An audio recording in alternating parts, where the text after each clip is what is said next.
Selamat datang dalam pembelajaran hukum perbankan. Dalam pertemuan kita kali ini, topik pembelajaran yang akan kita bahas adalah hukum kontrak dalam transaksi perbankan.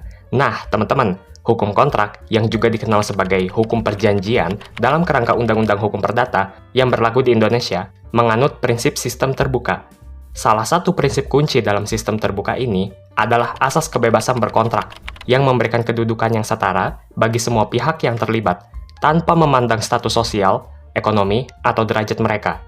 Dalam pasal 1320 KUH Perdata, terdapat 4 syarat sah perjanjian, yang terdiri atas kesepakatan, kemampuan, suatu hal tertentu, dan kausa yang halal.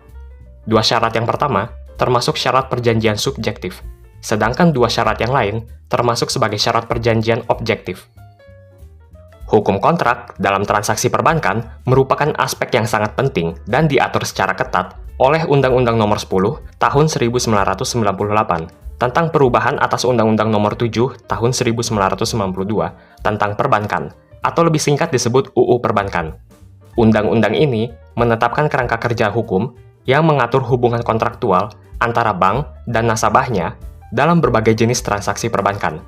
Poin-poin utama yang menggambarkan pentingnya hukum kontrak dalam transaksi perbankan berdasarkan Undang-Undang Perbankan antara lain prinsip-prinsip kontrak, transparansi dan keterbukaan, suku bunga dan biaya, jaminan dan agunan, penyelesaian sengketa, dan perlindungan konsumen.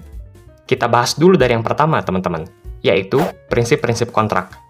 Ini mencakup prinsip kesepakatan bebas antara pihak-pihak yang terlibat dalam transaksi perbankan, yaitu bank dan nasabahnya.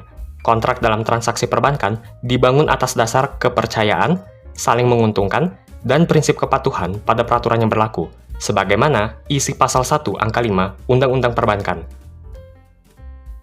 Prinsip asas kebebasan berkontrak berarti bahwa pihak-pihak yang terlibat, yaitu bank dan nasabah, memiliki kebebasan untuk menentukan syarat-syarat kontrak simpanan ini sesuai dengan kesepakatan mereka.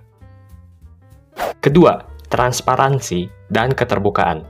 Undang-Undang Perbankan di Indonesia memegang peranan krusial dalam melindungi hak dan kepentingan nasabah bank. Salah satu aspek yang diatur oleh undang-undang ini adalah kewajiban bagi setiap bank untuk memberikan informasi yang jelas dan lengkap kepada nasabahnya mengenai semua ketentuan yang terkandung dalam kontrak perbankan. Tujuan dari kewajiban ini adalah untuk memastikan bahwa nasabah memiliki pemahaman yang memadai tentang hak dan kewajiban mereka sebelum mereka menandatangani kontrak perbankan tersebut. Hal ini sebagaimana isi pasal 29 ayat 4 Undang-Undang Perbankan. Ketiga, suku bunga dan biaya. Salah satu aspek yang diatur oleh hukum kontrak dalam konteks perbankan adalah suku bunga yang dapat dikenakan oleh bank kepada nasabahnya. Hal ini bertujuan untuk melindungi nasabah dari suku bunga yang berlebihan atau tidak wajar yang dapat mengakibatkan beban finansial yang berat. Sebagai contoh, jika seorang nasabah mengambil kredit dari bank, maka bank wajib menyampaikan informasi yang jelas mengenai suku bunga yang berlaku. Dalam Undang-Undang Perbankan, ini bisa kita lihat dalam pasal 1 angka 11. Keempat, jaminan dan agunan.